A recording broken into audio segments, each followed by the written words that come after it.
Hey, what's up? How's it going? It's Rob and welcome to Live Curious. Today I've come down by the river to tell you the story about the reintroduction of boar to the UK. It's a great story, but it's also a very controversial one.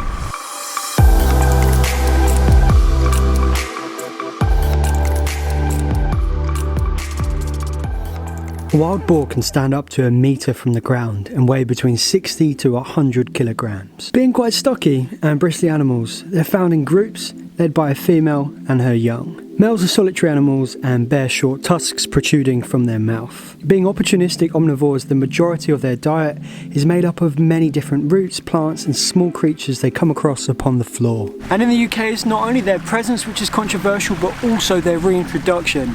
Wild boar in the UK became extinct at some point during the Middle Ages, maybe 300-400 years ago. In the 1990s, many wild boar that were being kept by farmers for their meat were said to be released in a few areas across the UK, with some allegedly making an escape.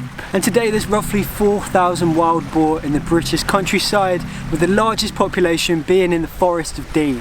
The resurgence of the wild boar over the past 20 years has received mixed reactions from the people in the UK. Many people are pleased to see the animals back in the countryside where they belong, but many feel the boar not only pose a threat to woodland walkers, but also to the quality of the ecosystem. You see, the impact that the boar has on the ecosystem is found exclusively within the soils, which is the foundation of the ecosystem. This disturbance caused by the boar is often seen as damaging or unsightly to us humans, but it's actually a very ancient and natural process. And it's a process which has many benefits to wildlife too.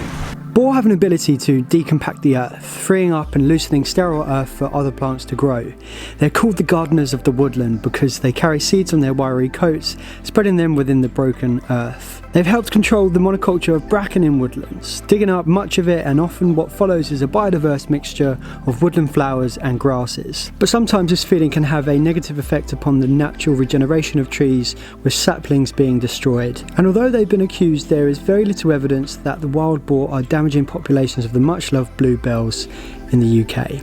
And there's also been some mixed feelings when the general public encounter the boar in the wild. It seems that in many cases people genuinely enjoy coming across a boar in the wild when they're rummaging through the undergrowth and they're feeding.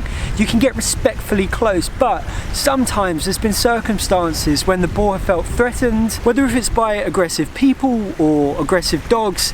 This has led to the boar to attack out of defense for their young. It may feel a little bit unnerving when you see a bunch of boar sniffing around the path that you're walking on, but it's worth remembering that humans aren't within the boar's diet.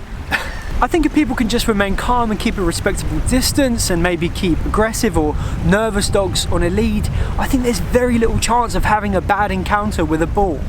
So currently there's no natural predators to hunt the boar, so there's been culling going on every year, and friends of boar found that this culling is detrimental to the boar and unsustainable, with the average age of boar being killed every year getting younger and younger. But thankfully there are many people who do support the boar in the UK, but there's also many people who don't. So I think whatever camp you fall in, you have to ask yourself the question, or the more important question to ask is, do the boar benefit the landscape outside of humans? Are they benefiting the natural systems? Because ultimately, if the natural systems thrive, it benefits everyone, including humans. But please let me know your thoughts down in the comments.